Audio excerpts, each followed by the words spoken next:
അങ്ങനെ ഞാൻ കുളിയൊക്കെ കഴിഞ്ഞ് റെഡി ആവുക കേട്ടോ. അപ്പം ഞാൻ ഓൾറെഡി വീഡിയോയിൽ പറഞ്ഞിട്ടുണ്ടായിരുന്നു ഇവിടെ നവരാത്രി നടക്കുകയാണ്. അപ്പം നമ്മുടെ താഴത്തെ വീട്ടുകാർ ഇന്ന് അവിടെ പാരായണാണെന്ന് പറഞ്ഞിട്ട് വിളിച്ചിട്ടുണ്ട്. അപ്പം നമുക്ക് അവിടം വരെ ഒന്ന് പോയിട്ട് വരാം. അപ്പം അതിന് വേണ്ടിയിട്ട് ഞാൻ റെഡി ആയിക്കൊണ്ടിരിക്കുക. അപ്പം വീഡിയോസ് ഞാൻ എടുക്കാൻ പറ്റുന്നത് ഞാൻ എടുത്തിട്ട് ഞാൻ കാണിച്ചു തരാം കേട്ടോ ഇവിടെ എന്തൊക്കെയാ പരിപാടി എന്നുള്ളത്. അപ്പം ഞാൻ എന്താണ്ട് പാരായണത്തിന് പോകാൻ വേണ്ടിയിട്ട് റെഡി ആയിട്ടുണ്ട്. അപ്പം താഴത്തെ വീട്ടിൽ പോകണം. അപ്പം താഴത്തെ വീട്ടിൽ പോയിട്ട് പാരായണം അവിടെ ഇപ്പോൾ ഓൾറെഡി മൈക്കൊക്കെ വെച്ചിട്ട് ഇങ്ങനെ അനൗൺസ്മെന്റ് നടക്കുകയാണ്. അവിടെ എന്തൊക്കെയാണെന്ന് എനിക്കറിയില്ല. അപ്പോൾ പോയി നോക്കിയിട്ട് എടുക്കാൻ പറ്റുന്ന വീഡിയോസ് ഞാൻ എടുത്തിട്ട് നിങ്ങൾക്ക് ഇട്ടുതരാം കേട്ടോ. അപ്പം ഓരോ സ്ഥലത്തെ കൾച്ചർ എന്താണെന്നും അവരുടെ ഇത് എന്താണെന്നും നവരാത്രി സ്പെഷ്യലായിട്ട് എന്തൊക്കെ ഉണ്ടെന്നൊക്കെ നമുക്കൊന്ന് കണ്ടു നോക്കാം.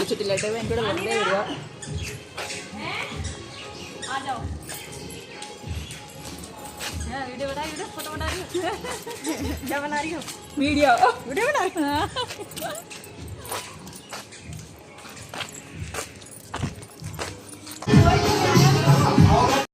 ഇവിടെ നവരാത്രിക്ക് ദുർഗാദേവിയുടെ 9 അവതാരങ്ങളായിട്ടാണ് ഇവർ നവരാത്രി ആഘോഷിക്കുന്നത്. അതായത് ഒരു കുഞ്ഞു പെൺകുട്ടി ജനിക്കുമ്പം തൊട്ടുള്ള 9 മാറ്റങ്ങൾ. കുഞ്ഞായിട്ടിരിക്കുമ്പം, പിന്നെ അത് സ്കൂളിൽ പോകാൻ തുടങ്ങുന്നത് 1, പിന്നെ അത് മെച്ചൂർഡായിട്ട് വരുമ്പം 1, അങ്ങനെ 9 രൂപമാറ്റങ്ങളെയാണ് ഇവർ 9 അവതാരങ്ങളായിട്ട്, ദുർഗാദേവിയുടെ 9 അവതാരങ്ങളായിട്ട് ഇവർ ആഘോഷിക്കുന്നത്. അതിപ്പോൾ ഡോലൊക്കെ കൊണ്ടുവച്ചിട്ട് ഇതേപോലെ ആദ്യം പൊട്ടൊക്കെ വെച്ച് അതിന് ദക്ഷിണയൊക്കെ കൊടുത്തിട്ടാണ് ഇവർ തുടങ്ങുന്നത്. അങ്ങനെ തുടങ്ങിയതിന് ശേഷം ഇതേപോലെ പിന്നെ വിളക്ക് കത്തിക്കും. ഇത് നിറയെ നെയ്യ് ഒഴിച്ചിട്ടാണ് കേട്ടോ കത്തിക്കുന്നത്. അതിന് നടുക്ക് കോട്ടൺ വെച്ചിട്ട് അതിൻ്റെ സൈഡിൽ ഫുള്ള് അരിയിടും. എന്നിട്ട് അത് നിറയെ നെയ്യ് ഒഴിക്കും. എന്നിട്ടാണ് അത് കത്തിക്കുന്നത്. പിന്നെ ഇവർ ഫാസ്റ്റിങ്ങിലായിരിക്കും കേട്ടോ. ഇവർ അങ്ങനെ ധാന്യങ്ങളല്ല കഴിക്കുന്നത്. അപ്പം അതിന് വേണ്ടിയിട്ട് പ്രത്യേകം ഫുഡ് ഇവിടെ കിട്ടുന്നുണ്ട്. അപ്പോൾ അതാണ് അവർ കഴിക്കുന്നത് ഫാസ്റ്റിങ്ങിന് വേണ്ടിയിട്ട്.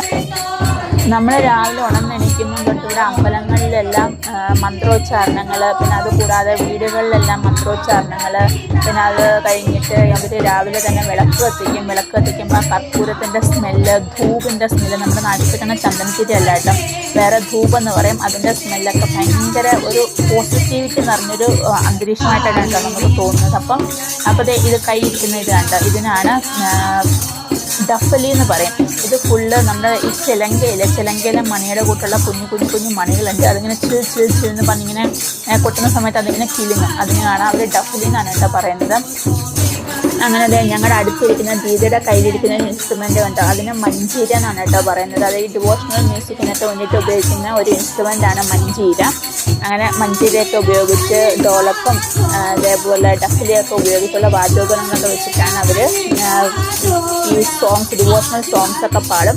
അത് കഴിഞ്ഞിട്ട് അവർ ഡാൻസൊക്കെ കളിക്കും. പിന്നെ അതിനെ പ്രസാദമൊക്കെ വെച്ചിട്ട് പ്രസാദമുണ്ട് ലാസ്റ്റ്, അതോടുകൂടിയിട്ട് ഈ പാരായണം അവസാനിക്കും. എന്നിട്ട് നവരാത്രിയുടെ 9ാമത്തെ ദിവസം ഇവിടെ കന്യാഖിലാനുണ്ട്. കന്യാഖിലാന എന്ന് വെച്ചാൽ ചെറിയ പെൺകുട്ടികൾക്ക് അവർ ഫുഡ് കൊടുക്കും രാവിലെ. അതിന് പ്രത്യേക ഒരു മുഹൂർത്തം ഒക്കെ നോക്കും. അവരെന്തോ ഒരു മുഹൂർത്തം ഒക്കെ ഉണ്ട്. ആ മുഹൂർത്തം നോക്കിയിട്ട് ആ ടൈമിൽ അവർ കുഞ്ഞു പെൺകുട്ടികൾക്ക് ഫുഡ് കൊടുക്കും. ഫുഡ് കൊടുക്കുമ്പോൾ അവരുടെ വിശ്വാസം എന്ന് വെച്ചാൽ അങ്ങനെ പെൺകുട്ടികൾക്ക് ഫുഡ് കൊടുത്ത് കഴിയുമ്പം അവർക്കുള്ള സമ്പൽ സമൃദ്ധിയും ഐശ്വര്യവും ഒക്കെ വർദ്ധിക്കുമെന്നതാണ് കേട്ടോ അവരുടെ വിശ്വാസം. അപ്പം അതിന് വേണ്ടിയിട്ട് അത് 9ാമത്തെ ദിവസമാണ്. അത് കഴിഞ്ഞിട്ട് ദസറ എന്ന് പറയും. ദസറയ്ക്ക് 10ാമത്തെ ദിവസം അവർ രാവണനെ കത്തിച്ചിട്ടാണ് കേട്ടോ അത് ആഘോഷിക്കൽ. അതുകൊണ്ട് ഇവിടെ ഇതാണ് കേട്ടോ അവിടുന്ന് ലാസ്റ്റ് കിട്ടണ പ്രസാദം. ഈ പ്രസാദം വാങ്ങിയിട്ട് നമുക്ക് വീട്ടിലേക്ക് വരാം. അപ്പോൾ ഇത്രയേ ഉള്ളൂ ഇന്നത്തെ എൻ്റെ കുഞ്ഞു വീഡിയോ.